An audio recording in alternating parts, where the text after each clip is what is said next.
Knowledge is power. Know thyself. The Inquisitions.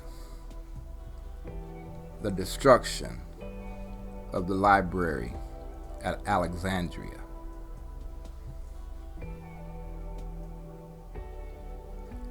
What do all of these have in common?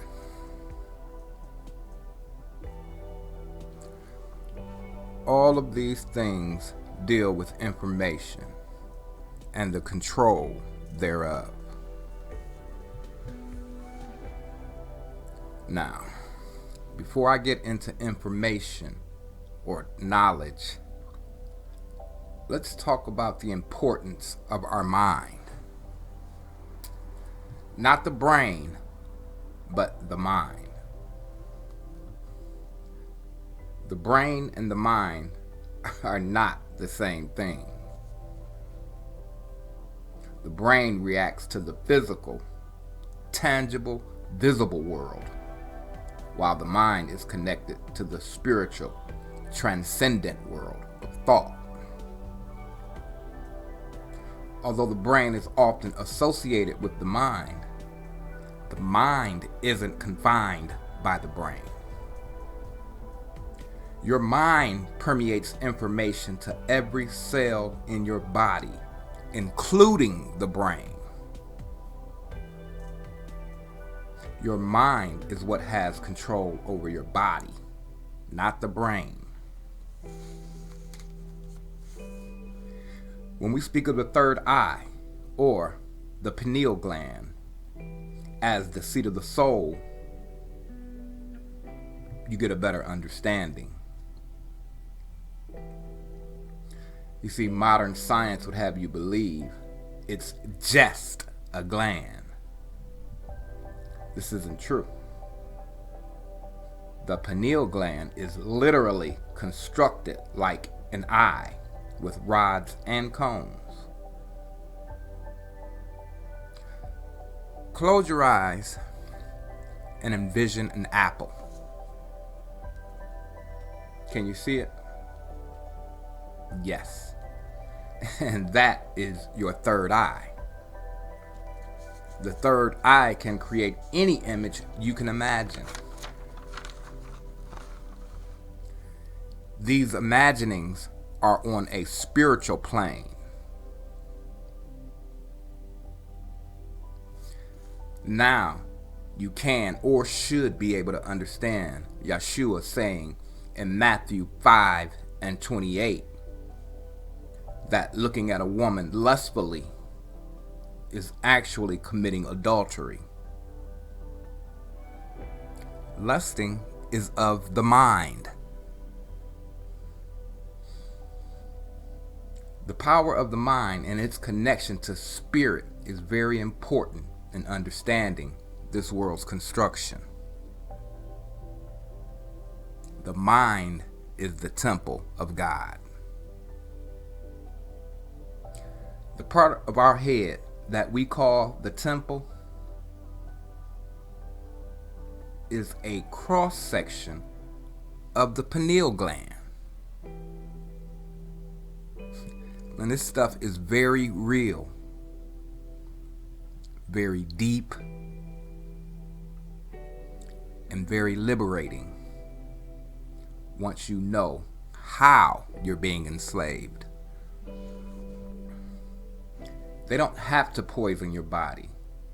They simply poison your mind or your temple. You see, your thoughts are your own. You can't blame anyone for your thoughts. Those who control the matrix understand that. They're literally banking on your ignorance of it. You see, he who controls information controls thought, and he who controls thought controls the mind. What you think spills out into the physical realm in the form of actions. So what you think is what you do. Knowledge truly is power, and knowing yourself is critical.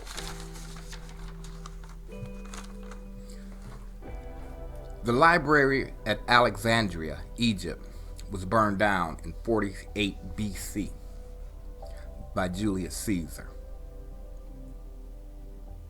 Seneca the Younger claims 40,000 scrolls were burned at this time.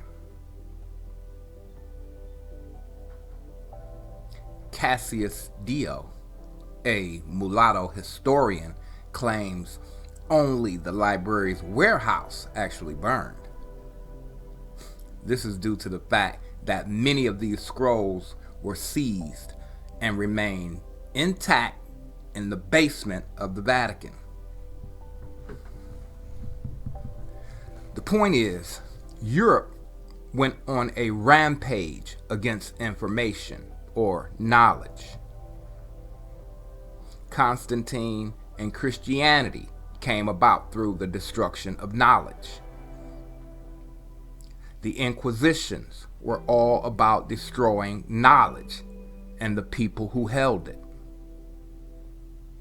Seriously, what is conversion if it isn't the destruction of knowledge? During these times, knowledge about medicine, astronomy, science, math, biology, and the Creator were all destroyed. What replaced it was this mistake-filled, satanic information we're dealing with today. Yet, this was already prophesied in Daniel 12:4, when Daniel was ordered to seal up the books until the end times. When you decipher this statement, you understand that ignorance and folly would be the order of the day. True spirituality was sealed up and forgotten. You see, in order for the curses from the Most High to take form, all of these things had to happen. The destruction of truth, the termination of knowledge, and the corruption of the mind. Because these things seize the spirit and enslave it. Yes, we endured a physical slavery, but the mental slavery that we still endure is what is killing us. Have you ever heard they can enslave your body, but they can't enslave your mind? This is what your ancestors said.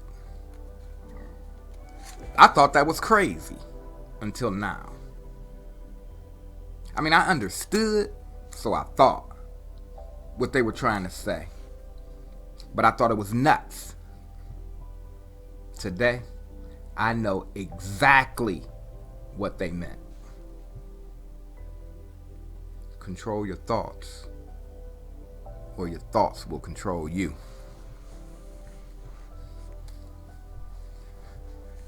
Our biggest enemy in this war, because it is a war, is education. I don't care what you think. The education we receive is our first dose of poison, our first immunization.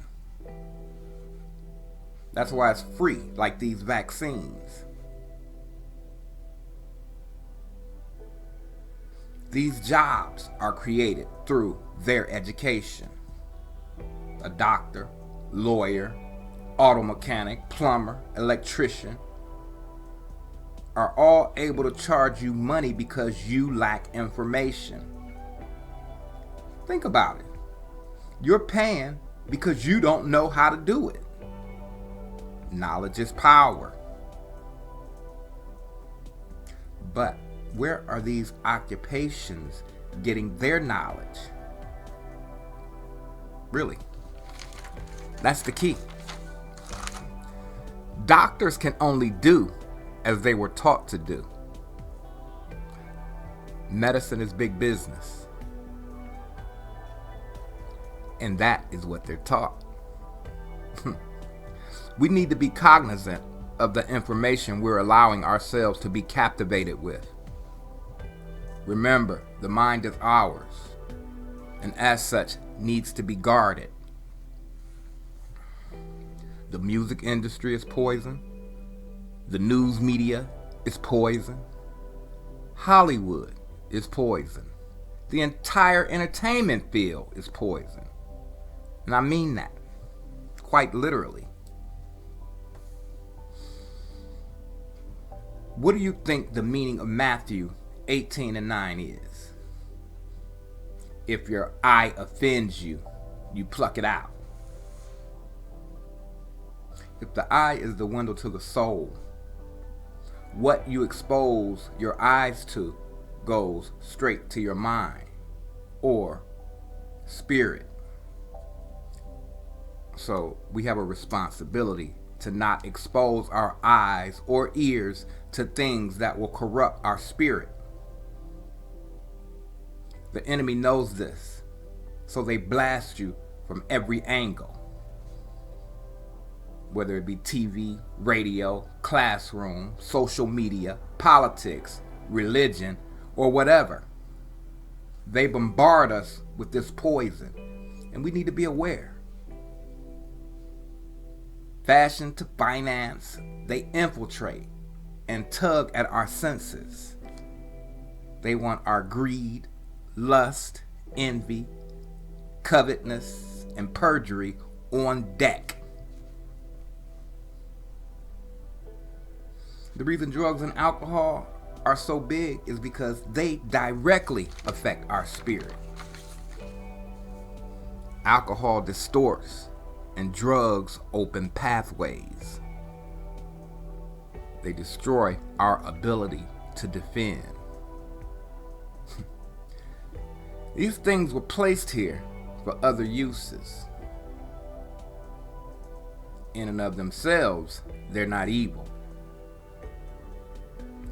But the abuse that we've become accustomed to, this causes the evil. Actually, drug abuse is the perfect metaphor for soul corruption. If you know anyone who has started abusing drugs, you'll notice a personality change, a mood change. And depending on the drug, you'll see a hygiene change. And most devastatingly, a lifestyle and spiritual change. A person who has never stolen anything becomes a thief. A chaste woman becomes a sex toy. A great family man becomes a common criminal. That's because the drug messes with the mind, or shall we say, the spirit, causing one to lose all previous inhibitions. But the same process takes place in education, music, television. Anything we download into our mind, we must be more aware of our thoughts and more conscious about what we're allowing our minds to consume. But not just us, especially our children. In Mark 10 and 14, Yeshua talks about us and the children when he says, allow them to come unto him.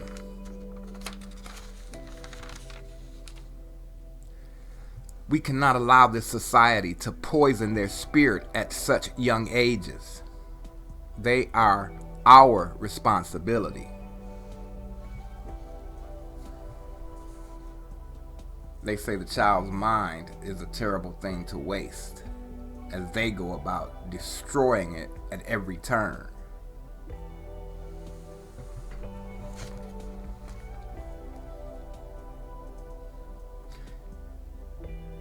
You don't think these things penetrate the subconscious?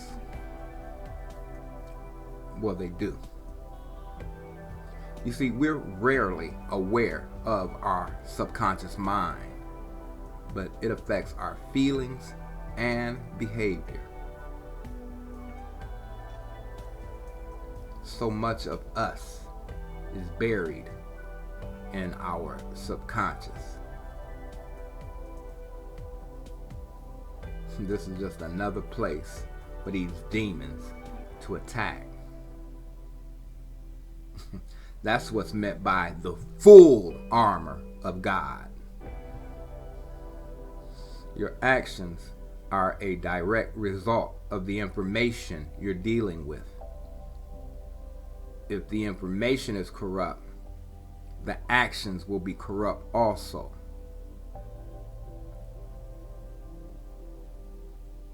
How we handle our mind, our thoughts, is far more important than we give credence to. Like, have you ever wished you could read someone's mind? Why?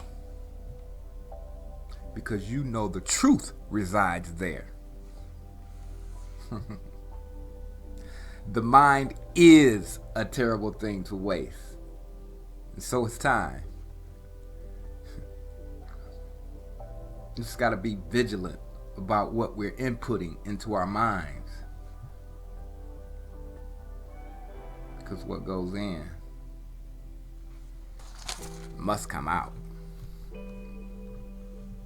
Peace.